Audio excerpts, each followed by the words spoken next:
नमस्कार, आप सभी का मैं बहुत बहुत स्वागत करता हूं आपके अपने इस official YouTube channel SSG Gurukul पर।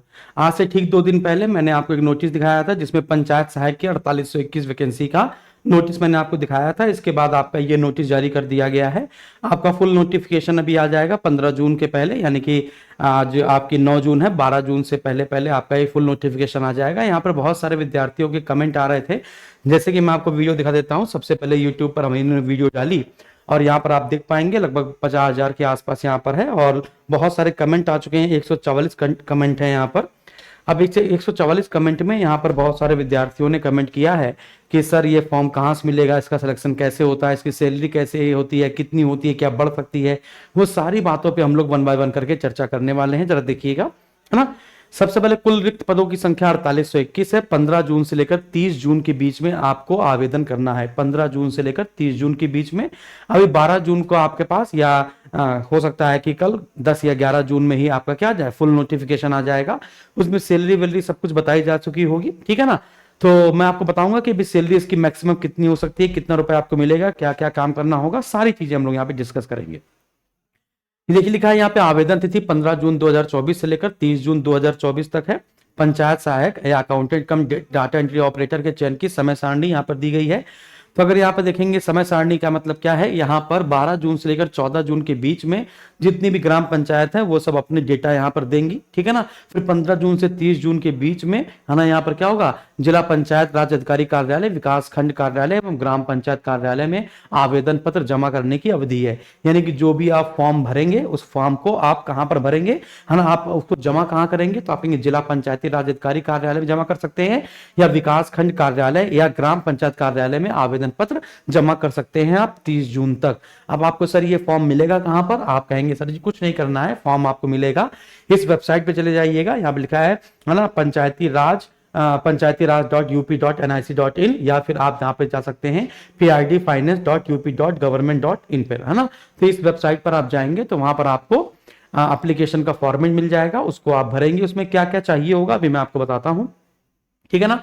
फिर 30 जून तक आप इसको जमा कर देंगे। फिर इसके बाद ये जो आप फॉर्म जमा करेंगे ये वापस ग्राम पंचायत के पास चला जाएगा। फिर इसके बाद मेरिट तैयार की जाएगी और मेरिट तैयार करने के बाद, है ना, फिर क्या होगा, जिलाधिकारी के अध्यक्षता में गठित समिति द्वारा परीक्षण एवं संस्तुति होगी, ठीक है ना। आपके एक छोटा सा इंटरव्यू भी होता है आपको बुलाकर।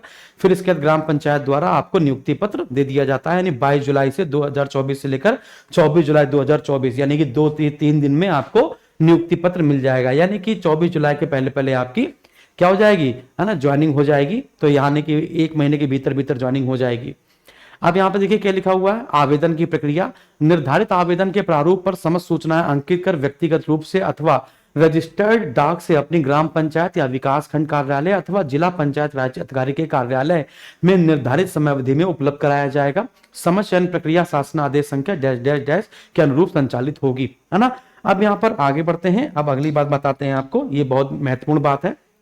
सभी विद्यार्थी कह रहे थे कि सर ये बताइए कि जो पंचायत सहायक है इसकी सैलरी क्या होगी। तो मैं आपको बता देता हूं कि पंचायत सहायक ने अपना एक यूनियन बनाया और यूनियन बनाकर कुछ अपनी बातें रखने की कोशिश करी है। किसके सामने, है ना, जिलाधिकारी के सामने। आप देखेंगे पंचायत सहायकों का मानदेय बढ़ाया जाए, मतलब सैलरी बढ़ाई जाए। इन्होंने कहा है कि हमारी सैलरी 20,000 की जाए और हमको ग्रुप सी की कैटेगरी में शामिल किया जाए। यहाँ पे लिखा हुआ है पंचायत सहायकों को ग्रेड सी की कर्मचारी घोषित किया जाए। प्रधान और सचिव पर अब इनकी सैलरी डिपेंड करती है। वो कह रहे हैं कि सीधे हमारे खातों पे, है ना, सीधे हमारे खाते में जो सैलरी है वो डिसाइड मतलब आए, ना। पंचायत सहायकों तो दूसरे विभाग का कार्य करवाना बंद किया जाए, यानी पंचायत सहायक जो होते हैं उनसे दूसरे विभाग का भी काम करवाया जाता है ना, तो वो कब कम कराया जाए। इसके बाद यही सारे काम है। तो पंचायत सहायक यूनियन प्रयागराज की इस बार हो सकता है कई सारी बातें मानी जाए और इस बार जो सैलरी आए वो भी फुल नोटिफिकेशन आपका आ जाएगा 1-2 दिन में, तो आपको पता चल जाएगा कि आपकी सैलरी कितनी हो जाएगी। फिर इसके बाद यहां पर देखेंगे कैसे आवेदन करें। मैंने आपको बता चुके हैं कैसे आवेदन होगा, कैसे सिलेक्शन होगा, वो सारी बातें मैं आपको बताऊंगा। आवेदन कैसे करें, आवेदन पत्र का फॉर्मेट पंचायती राज विभाग की वेबसाइट पंचायतीराज.up.nic.in या prdfinance.up.gov.in पर उपलब्ध है। यहां से अपलोड कर इसका प्रिंट आउट निकालना और इसको ध्यान से भरें। ध्यान में भरेंगे क्या, ध्यान से भरकर अपना नाम भरेंगे, है ना। आपके पास होना क्या क्या चाहिए मैं आपको बता देता हूं। आपके पास क्या क्या होना चाहिए मैं आपको बता देता हूं, है ना। आपको हस्ताक्षर करने आने चाहिए। आप कहेंगे सर ये तो हमें आते ही है ना, आपको हस्ताक्षर करने आने चाहिए। फिर इसके बाद आपके पास 10th की मार्कशीट, ट्वेल्थ की मार्कशीट, है ना, आधार कार्ड होना चाहिए आपके पास, आधार कार्ड आपके पास होना चाहिए, आपके पास कम से कम एक ईमेल आईडी होनी चाहिए, कम से कम एक ईमेल आईडी होनी चाहिए, है ना। इसके बाद फोन नंबर आपका होना चाहिए, है ना, एक आपके पास फोन नंबर और एक आपका अल्टरनेटिव नंबर जो होता है वो होना चाहिए। फिर आप पासपोर्ट साइज की फोटो लगेगी, पासपोर्ट साइज की आपकी एक फोटो लगेगी। फिर फोटो लगने के बाद आपका निवास प्रमाण पत्र लगेगा, फोटो लगने के बाद आपका एक निवास प्रमाण पत्र लगेगा, निवास प्रमाण पत्र लगेगा, है ना। फिर इसके बाद आपका जातीय प्रमाण पत्र लगेगा, जो भी जाति वाले व्यक्ति हैं वो लगा सकते हैं, अदरवाइज ये तो वैकल्पिक है। ये वैकल्पिक का मतलब लगाना चाहे लगाइए, ना लगाना चाहे तो ना लगाइए, तो वैकल्पिक है, ये मांगा नहीं गया है वैसे, लेकिन निवास प्रमाण पत्र मांगा गया है। 10th हो जाएगा, 12th की मार्कशीट हो जाएगी, Aadhaar card, email ID, phone number और पासपोर्ट साइज की फोटो और निवास प्रमाण पत्र, और बाकी ये आपका वैकल्पिक है। फिर इसके बाद आप जब फॉर्म जमा कर देंगे जाके, तो फिर मेरिट कैसे बनेगी, तो मेरिट याद रखिएगा, जिसके 10th और 12th में, जिसके 10th और 12th में ज्यादा नंबर होंगे, जिसके 12th और 12th में ज्यादा नंबर होंगे उनको वरीयता दी जाएगी, उनको वरीयता दी जाएगी। लेकिन कई बार ऐसा भी हो सकता है ना कि कई बार बहुत लोगों के 10th और 12th में नंबर क्या हो, सेम हो, है ना। तो 10th और 12th में नंबर बेटा सेम हो गए, तो अब क्या होगा, अब क्या होगा, तो चयन कैसे होगा मैं आपको बताता हूं। हाई स्कूल और इंटरमीडिएट के प्राप्त अंकों के प्रतिशत के औसत अंकों के अवरोही क्रम में तैयार पात्रता सूची से अभ्यर्थी का चयन किया जाएगा। ये पहला पॉइंट। मान के चलिए अगर दो उम्मीदवारों की शैक्षिक योग्यता के मिलाने वाले अंक समान पाए जाते हैं, तो प्रेफरेंस किसको दिया जाएगा, जिसकी उम्र ज्यादा है, जिसकी क्या है, उम्र ज्यादा है। और इसमें उम्र जो मांगी गई है वो कितनी मांगी गई है, इसमें जो उम्र मांगी गई है वो 18 से 40 है। इसमें जो उम्र मांगी गई है बच्चों वो मांगी गई है 18 से 40 वर्ष। तो जिसकी उम्र ज्यादा होगी उसको क्या कर दिया जाएगा, प्रेफरेंस दे दिया जाएगा, शैक्षिक योग्यता अगर क्या हुई, समान हुई।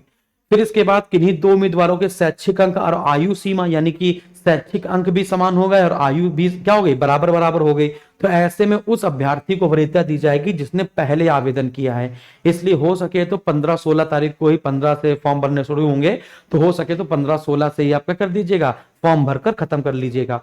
फिर दो उम्मीदवारों के शैक्षिक योग्यता के मिलने वाले अंक समान पाए जाते हैं, तो जिस अभ्यर्थी की आयु अधिक होगी उसे चयन प्रक्रिया में बता चुका हूं कि दो उम्मीदवारों को, ठीक है, हाँ, तो वही सेम चीज लिखी हुई है।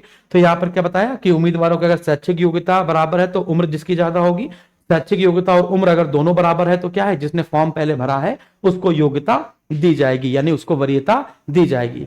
सैलरी की बात मैंने आपको बताया, सैलरी जो यूनियन ने मांगी है वो 20,000 रुपए करके मांगी है, लेकिन 20,000 तो नहीं किया जाएगा, कि फिर भी इस बार सैलरी बढ़ाने की बात की जाएगी, ठीक है ना। आगे, अगर आप किसी भी एग्जाम की तैयारी कर रहे हैं और आपको लगता है कि मॉक टेस्ट देना बहुत जरूरी है और मॉक टेस्ट आप नहीं दे पाते हैं, टॉपिक वाइज मॉक टेस्ट हो या आपको मिक्स मॉक टेस्ट हो, तो आपको किसी कोचिंग को नहीं ज्वाइन करना है या किसी मॉक टेस्ट को नहीं ज्वाइन करना है। आप हमारे एसएसजी गुरुकुल के एप्लीकेशन में आएंगे, वहां पे गुरुकुल का खजाना है, सामान्य अध्ययन का, हिंदी का, रीजनिंग का, मैथ का, सबका खजाना है। और अगर आप उस खजाने को लूट पाए तो मान जाएंगे हम आपको, ऐसे लूट नहीं पाया कोई आज तक, क्योंकि उसमें हर मतलब लगभग मान के चलो लाखों प्रश्न है, उसमें लाखों प्रश्न है, आप लूटते लूटते थक जाएंगे लेकिन आप लूट नहीं पाएंगे।